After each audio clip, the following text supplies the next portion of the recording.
Capítulo 13. Que a vossa mão esquerda não saiba o que dá a vossa mão direita fazer o bem sem ostentação, os infortúnios ocultos, o óbolo da viúva, convidar os pobres e os estropiados. Ajudar sem esperar retribuição, instruções dos espíritos, a caridade material e a caridade moral, a beneficência, a piedade, os órfãos, benefícios pagos com a ingratidão, beneficência exclusiva. Fazer o bem sem ostentação. 1. Guardai-vos de fazer as boas obras diante dos homens, com o fim de serdes vistos por eles, de outra forma não recebereis a recompensa de vosso Pai, que está nos céus. Quando, pois, derdes esmola, não façais tocar a trombeta diante de vós, como fazem os hipócritas nas sinagogas e nas ruas para serem louvados pelos homens. Em verdade vos digo que eles já receberam a recompensa.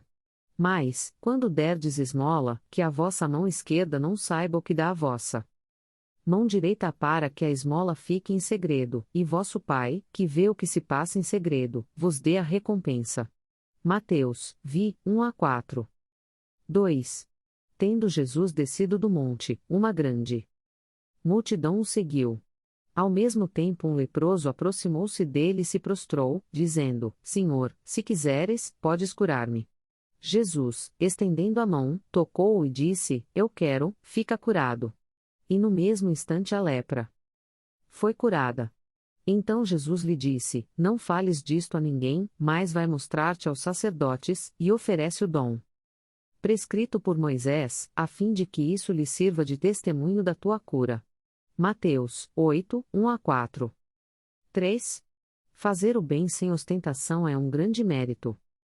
Esconder a mão que dá é ainda mais meritório, é um indício incontestável de uma grande superioridade moral, porque, para ver as coisas de uma forma mais elevada que o comum, é preciso não considerar a vida presente e identificar-se com a vida futura, é preciso, em uma palavra, colocar-se acima da humanidade para renunciar à satisfação que o testemunho dos homens proporciona e esperar a aprovação de Deus. Aquele que considera mais a aprovação dos homens que a de Deus, prova que tem mais fé nos homens que em Deus, e que a vida presente é mais importante para ele que a futura, ou mesmo que não acredita na sua existência. Se ele diz o contrário, age como se não acreditasse no que diz.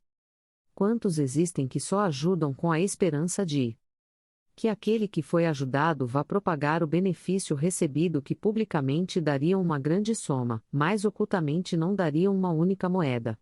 Eis porque Jesus disse: aqueles que fazem o bem com ostentação já receberam a sua recompensa. Efetivamente, aquele que busca a sua glorificação sobre a terra, pelo bem que fez, já se pagou a si mesmo. Deus não lhe deve mais nada, e só lhe resta receber a punição pelo seu orgulho. Que a mão esquerda não saiba o que dá a mão direita, são palavras que caracterizam admiravelmente a benevolência modesta, porém, se há a modéstia real, também existe a fingida, a simulação da modéstia. Há pessoas que escondem a mão que dá, tendo cuidado de deixar um pedaço aparecendo, olhando à sua volta para verificar se alguém não a viu escondê-la. Indigna paródia dos ensinamentos de Cristo. Se os benfeitores orgulhosos são desprezados entre os homens, o que não acontecerá diante de Deus? Esses também já receberam sua recompensa na terra. Foram vistos, estão satisfeitos por terem sido vistos, é tudo o que terão. Qual será, então, a recompensa daquele que faz céus benefícios pesarem sobre os beneficiados, que impõe a eles, de alguma forma, testemunhos de reconhecimento, que os faz sentir sua posição, engrandecendo o preço dos sacrifícios que faz por eles? Oh! Para essa pessoa não há nem mesmo a recompensa terrestre, porque ela é privada da doce satisfação de ouvir abençoar o seu nome, e isso já é um primeiro castigo para o seu orgulho. As lágrimas que enxuguem proveito da sua vaidade, em vez de subirem ao céu, recaíram sobre o coração de quem chorava e o mortificaram. O bem que fez não lhe traz nenhum proveito, porquanto ele o lamenta, e todo o bem que é lamentado é uma moeda falsa, sem valor. A beneficência sem ostentação tem um duplo mérito: além da caridade material é a caridade moral, pois não atinge a suscetibilidade do beneficiado, fazendo com que ele aceite o auxílio, sem que o seu amor próprio sofra por isso, e salvaguardando sua dignidade de homem, porque ele aceitaria um favor, mas não receberia uma esmola. Ora, converter um favor em esmola pela maneira como é prestado, é humilhar aquele que o recebe, e sempre há orgulho e maldade quando se humilha alguém.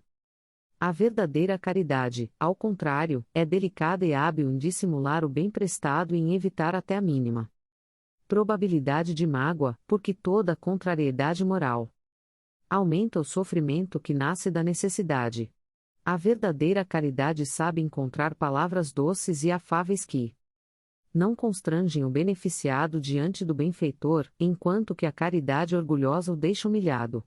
O sublime da verdadeira generosidade é quando o benfeitor, trocando de papel, acha a forma de parecer, ele mesmo, o beneficiado diante daquele a quem prestou um serviço.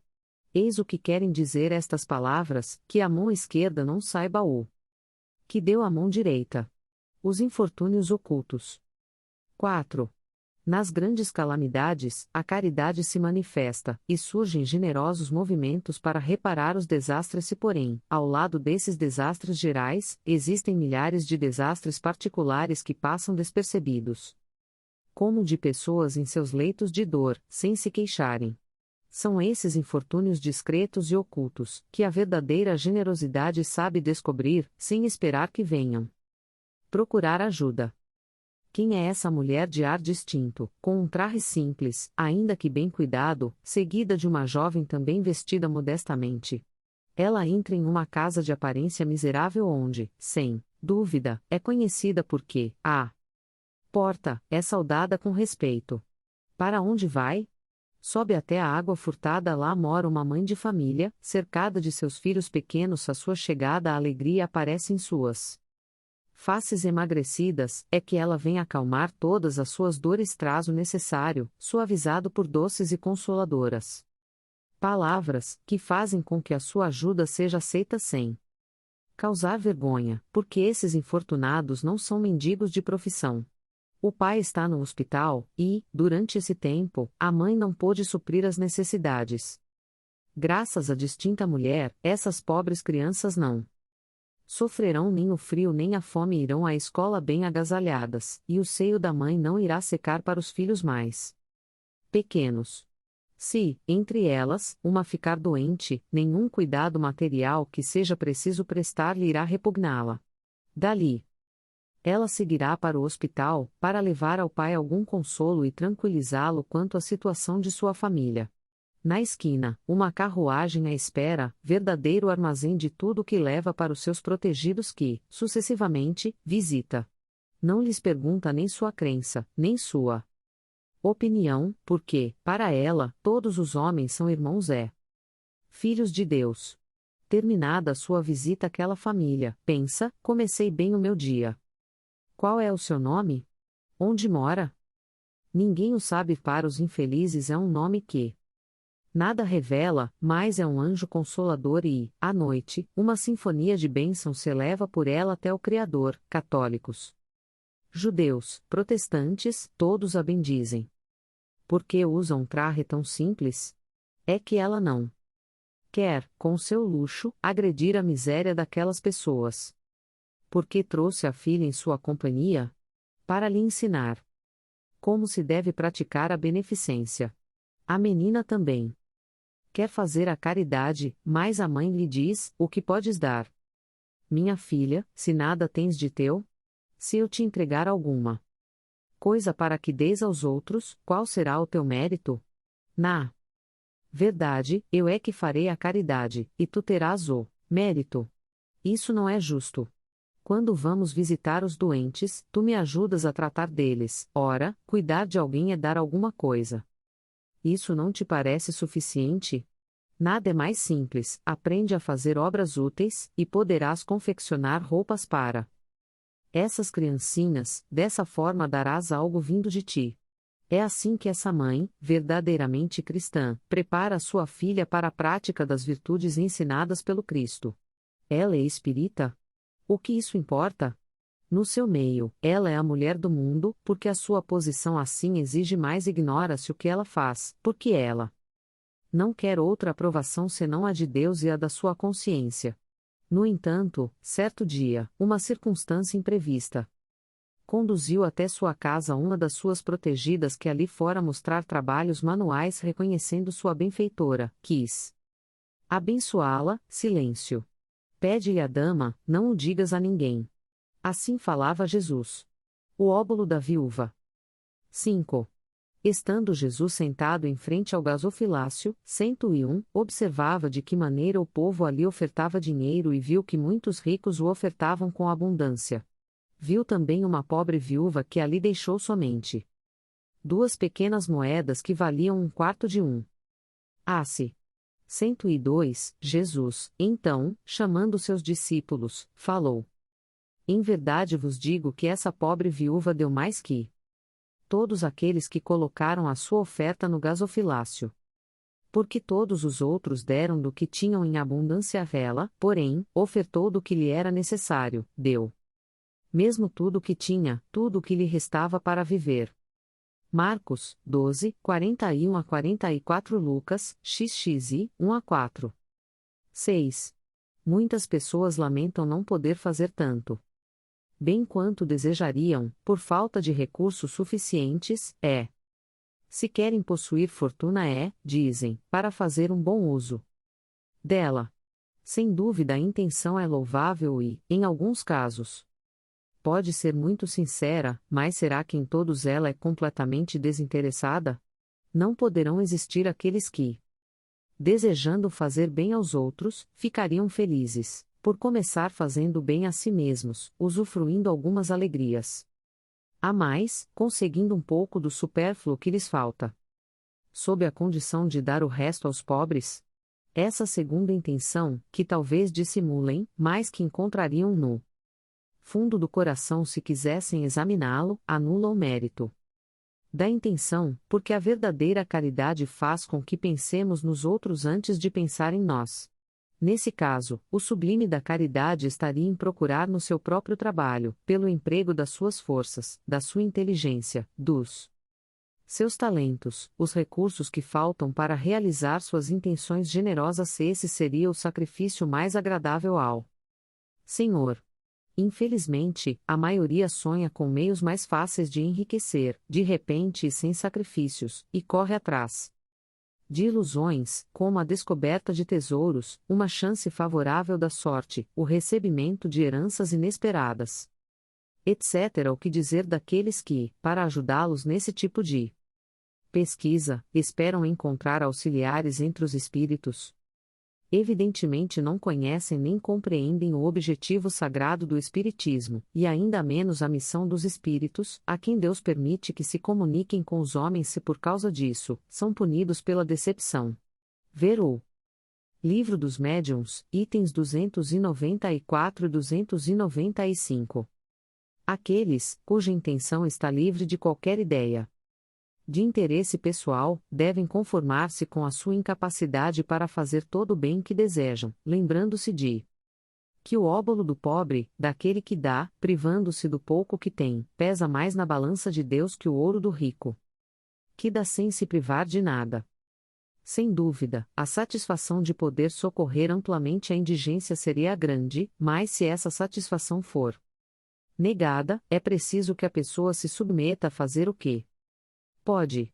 Aliás, não é só com o ouro que se podem secar as lágrimas, e não devemos ficar inativos só porque não o possuímos.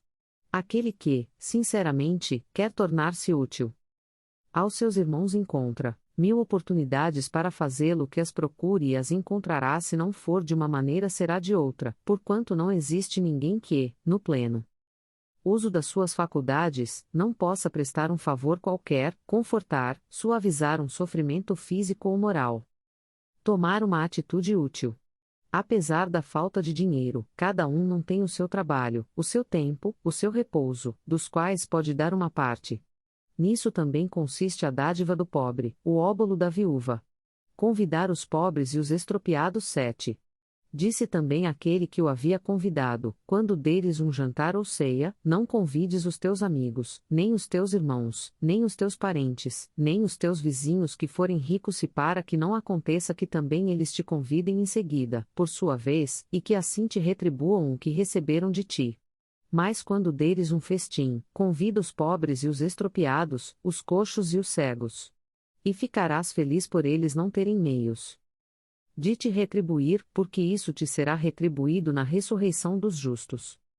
Um daqueles que estavam à mesa, tendo ouvido essas palavras, disse-lhe: Feliz daquele que comer do pão no reino de Deus.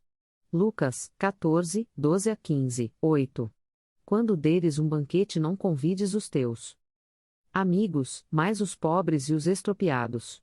Essas palavras ditas por Jesus, absurdas se as considerarmos ao pé da letra, são sublimes, se lhes procurarmos a essência.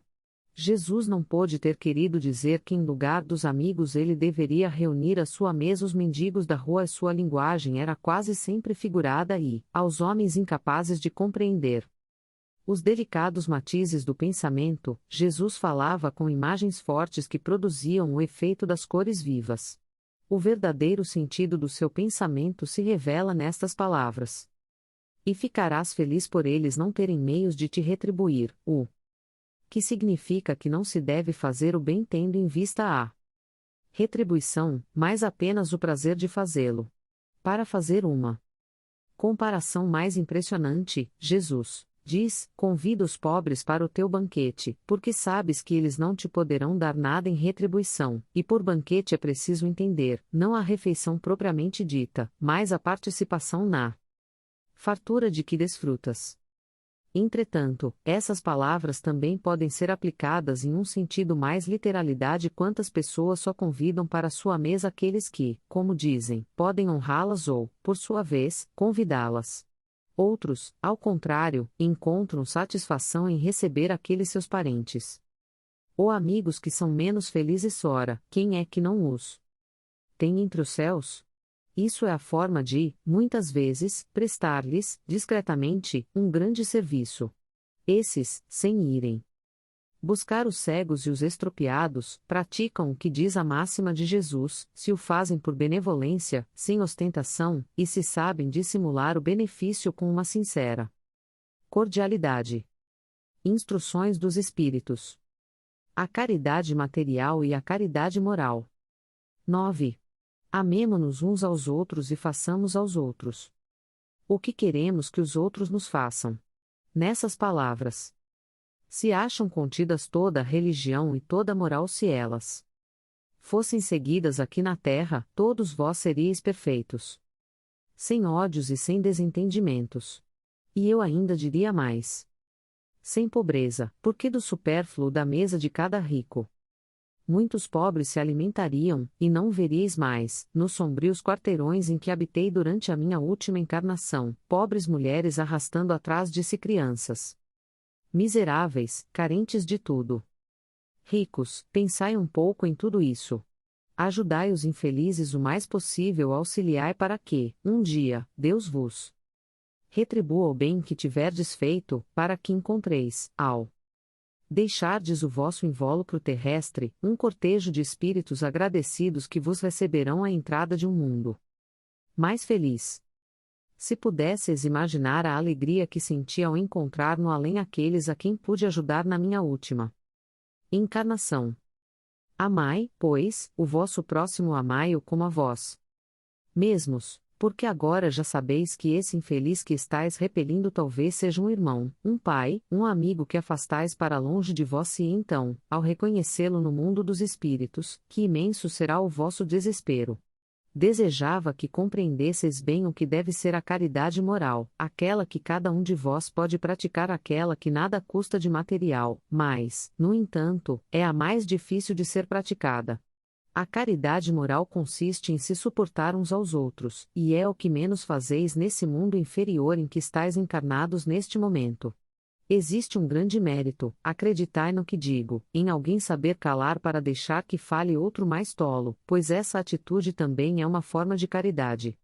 Saber ser surdo quando uma palavra de ironia vos é dirigida por quem está habituado a ridicularizar, não ver o sorriso de menosprezo que vos acolhe quando entrais na casa de pessoas que, frequentemente sem razão, julgam-se acima de vós, enquanto que, na vida espiritual a única real algumas vezes estão bem abaixo. Eis aí um mérito, não de humildade, mas de caridade, porque não considerar os erros dos outros é caridade moral.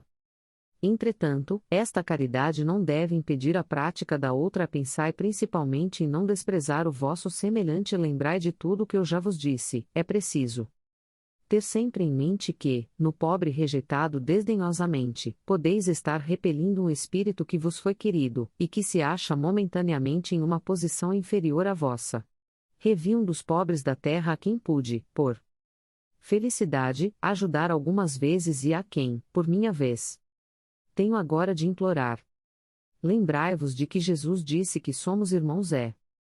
Pensai sempre nessas palavras, antes de repelir o leproso ou o mendigo. A Deus pensai nos que sofrem, e orai. Irmã Rosália. Paris, 1860. Deis. Meus amigos, tenho ouvido muitos dentre vós dizerem: como posso fazer caridade se muitas vezes não tenho nem o necessário? A caridade, meus amigos, se faz de diversas maneiras.